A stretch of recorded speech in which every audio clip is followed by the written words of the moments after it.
Alright everyone, I'm back with another two-parter in my favourite things today, and that two-parter will be on Wallace and Gromit, the fabulous eccentric British animation series. This two-parter is going to be because I feel that the film, The Curse of the Were-Rabbit, and the TV specials, the actual series, they both have significant different feels to one another, despite being interlinked and sharing some of the same essence. So I'm going to make one of my favourite things on the specials and one on the film. So let's begin. I shall start off with the TV specials. Now, a bit of background. Wallace and Gromit is made by Aardman Animations. It's stop motion plasticine animation, and so that means that they have the actual physical characters made from this plasticine in I wouldn't call it mold, just kind of like plasticine models then. And what it is, because it's stop motion animation, they basically take the models and gently change the positioning as if they're actually going through the motions of these models moving. And as you can imagine, it takes absolute ages, weeks upon weeks, to then create these specials using only this stop motion animation. But the result is that Aardman have really shown it's possible to create really good shorts with this animation. So Wallace and Gromit is about this gentleman, proper English gent, Wallace, and his faithful hound, Gromit. How do you describe it really? It really goes through their little adventures, so to speak. They have their daily lives, and it seems that every short that comes out, Wallace has a new job brought on by his wacky inventions. You could say that if Wallace has a career of anything, it's being a brilliant, wacky inventor. He creates these massive overblown contraptions.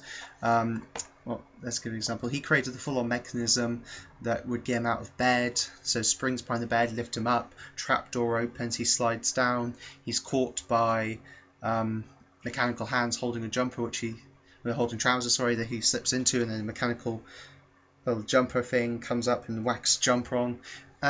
He creates all these fantastic inventions, a breakfast maker, things like that. And what I suppose I'm getting at here is every short they do, Wallace seems to have a new job revolving around the inventions that he creates. So in A Matter of Loaf and Death, he is a baker. In A Close Shave, he's gone into the window cleaning industry.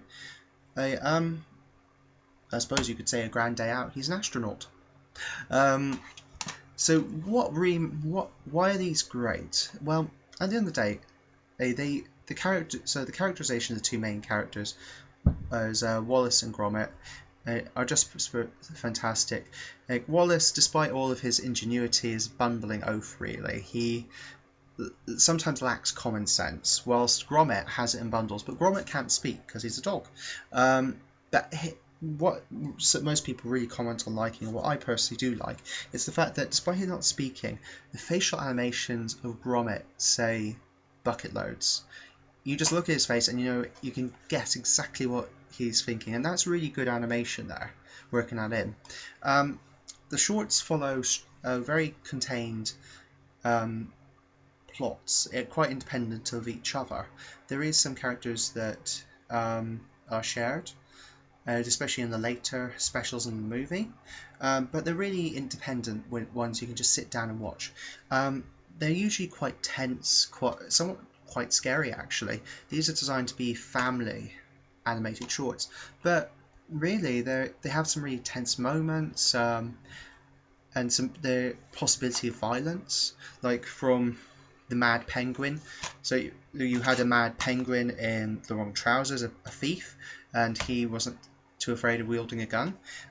In Close Shave, you had a mechanical hound that went out of control, and in A Matter of Loaf and Death, you've got a lady. What's her name? One moment. What's her name?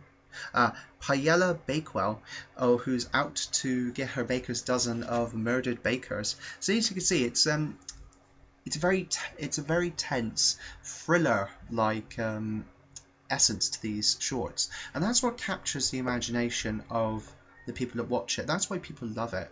They're self-contained filler episodes that hook people, and they watch it, and they have some great comedy elements in it as well. So it's a good mixture of little subtle jokes, witty English humour jokes, nice little relatable central characters, and just a nice tense thriller that keeps you hooked until you reach the end of it.